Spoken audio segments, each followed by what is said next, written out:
తెలంగాణలో mega DSC notification విడుదలైంది. విద్యాశాఖ అధికారులతో కలిసి CM Revanth Reddy DSC notification విడుదల చేశారు. 11,062 పోస్టులను భర్తీ చేయబోతున్నారు. అయితే గతేడాది ఇచ్చిన డిఎస్సి నోటిఫికేషన్ ని రేవంత్ ప్రభుత్వం రద్దు చేసింది. 5,089 పోస్టులతో 2023 సెప్టెంబర్లో డిఎస్సి నోటిఫికేషన్ ఇచ్చారు. గతంలో డిఎస్సి నోటిఫికేషన్ కి దరఖాస్తు చేసుకున్న అభ్యర్థులు మళ్లీ కొత్తగా అప్లై చేసుకోవాల్సిన అవసరం లేదన్నారు అధికారులు. లేటెస్ట్ అప్డేట్స్ తెలుసుకుందాం. మా ప్రతినిధి సుధీర్ లైవ్ లో సిద్ధంగా ఉన్నారు. సుధీర్, రాష్ట్రంలో ఖాళీగా ఉన్న ఉపాధ్యాయ పోస్టుల భర్తీ కోసం తెలంగాణ రాష్ట్ర ప్రభుత్వం ఈరోజు మెగా డిఎస్సి నోటిఫికేషన్ విడుదల చేసింది. కాసేపటి క్రితం ముఖ్యమంత్రి రేవంత్ రెడ్డి నివాసంలో ఈ నోటిఫికేషన్ విడుదల చేసింది.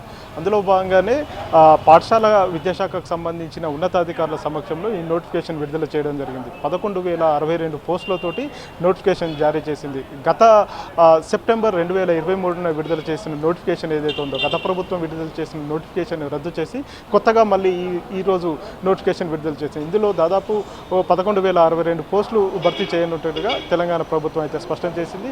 అయితే గతంలో ఎవరైతే అప్లై చేశారో 1,77,000 మంది అభ్యర్థులు ఇందులో అప్లై చేయడం జరిగింది. ఇప్పుడు మళ్ళీ ఆ అభ్యర్థులు అప్లై చేసుకోవాల్సిన అవసరం లేదు, కొత్త అభ్యర్థులు అప్లై చేసుకోవచ్చు అని చెప్పేసి కూడా చెప్పడం జరిగింది. మార్చి 4వ తేదీ నుంచి ఏప్రిల్ 3వ తేదీ వరకు కూడా ఈ ఆన్లైన్లో దరఖాస్తులను ఫిల్ చేయాలని చెప్పేసి సూచించడం జరిగింది. అంతేకాకుండా ఇప్పుడు ప్రస్తుతం రాష్ట్రంలో ఎస్జిటి పోస్టులు ఎక్కువగా ఉన్నట్టు కూడా తెలుస్తుంది. సుమారు 6,000 వరకు 6,508 పోస్టులు ఎస్జిటీలు ఉంటాయి. అదేవిధంగా స్కూల్ అసిస్టెంట్లు 2,629 పోస్టులు ఖాళీగా ఉన్నాయి. వీటితో పాటుగా ఇతర ఖాళీలు కూడా ఉన్నాయి. వీటికి సంబంధించి చూసుకున్నట్లయితే పీఈటీలు 182, అదేవిధంగా స్పెషల్ ఎడ్యుకేషన్ కేటగిరీలో స్కూల్ అసిస్టెంట్లు వచ్చేసి 220 పోస్టులు ఖాళీగా ఉన్నాయి. ఎస్జిటీలు ఇందులో 769 పోస్టులు ఖాళీగా ఉన్నాయి.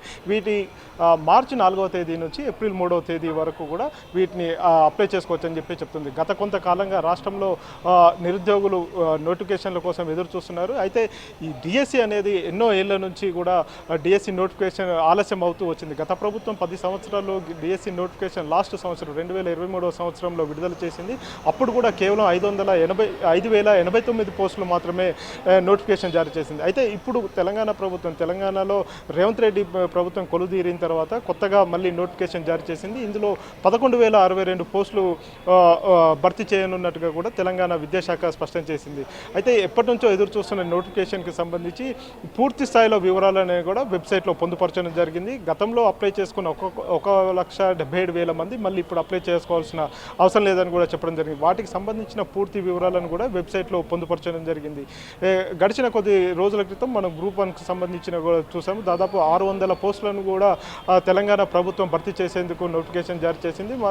త్వరలోనే వాటికి ఎగ్జామ్స్ కూడా నిర్వహించాలని చెప్పేసి కూడా భావిస్తుంది. అదేవిధంగా గ్రూప్ 1, గ్రూప్ 2తో పాటుగా గ్రూప్ 3, గ్రూప్ 4కు సంబంధించిన నోటిఫికేషన్లు కూడా జారీ చేసేందుకు టీఎస్పీఎస్సీ కసరత్తు చేస్తున్న పరిస్థితి కనిపిస్తుంది. మొత్తానికి కాంగ్రెస్ ప్రభుత్వం అధికారం చేపట్టిన తర్వాత వారు చెప్పినట్టుగా జాబ్ క్యాలెండర్ను విడుదల చేస్తామని అయితే చెప్పారు. ఆ జాబ్ క్యాలెండర్కి సంబంధించి కూడా రూపొందించేందుకు ప్రణాళికలు సిద్ధం చేస్తుంది. ఇప్పటికీ తెలంగాణలో విద్యాశాఖకు సంబంధించి సంబంధిత మంత్రి లేకపోవడంతో ముఖ్యమంత్రి రేవంత్ రెడ్డి స్వయంగా జాబ్ క్యాలెండర్ను విడుదల చేసే ప్రయత్నం అయితే చేస్తున్నారు. అందులో భాగంగానే నిన్న పాఠశాల విద్యాశాఖ అధికారులతోటి కూడా కొంత సమీక్ష సమావేశం నిర్వహించాల్సి ఉండే. అది హెచ్ఎండిఏకి సంబంధించి పూర్తి స్థాయి సమయం దానికే కేటాయించారు. మరొక సమయం చూసుకొని పూర్తి స్థాయిలో, ఎందుకంటే ఇప్పుడు ఎగ్జామ్స్ జరుగుతున్నాయి, ప్రస్తుతం ఇంటర్మీడియట్ ఎగ్జామ్స్ జరుగుతున్నాయి, ఆ త్వరలో 10th క్లాస్ ఎగ్జామ్స్ జరుగుతాయి, ఆ తర్వాత కొత్త సంవత్సరం స్టార్ట్ కాబోతుంది. దీనికి సంబంధించి విద్యా సంవత్సరానికి ప్రారంభం కాకముందే అందులో ఉండే లోటుపోట్లు కావచ్చు, లేకపోతే విద్యార్థులు ఉండే సమస్యలు కావచ్చు, ఇటు ఉపాధ్యాయులకు ఉండే సమస్యలు, ఇట్లా అన్ని రకాల సమస్యలను పరిష్కరించి నూతన విద్యా విధానానికి సంబంధించి కూడా కొంత గైడ్లైన్స్ ప్రిపేర్ చేయాల్సిన ఆవశ్యకత ఎంతైనా ఉందని చెప్పేసి తెలంగాణ ప్రభుత్వం భావిస్తుంది. ఈ నేపథ్యంలోనే ఈ సంవత్సరం ఇప్పటికే 2 మాసాలు గడిచిపోయింది కాబట్టి మార్చి నెల నుంచి కూడా నిరుద్యోగులు ఎవరైతే ఉన్నారో వారంతా కూడా ఉద్యోగానికి సంబంధించి ఆయా కాంపిటేటివ్ ఎగ్జామ్స్ అన్నిటికీ కూడా ప్రిపేర్ అయ్యే విధంగా ఇటు ఏదైతే సిలబస్ ఉంటుందో ఆ సిలబస్ను కూడా ప్రిపేర్ చేసే ప్రయత్నం కూడా చేస్తుంది. Thanks for the live updates.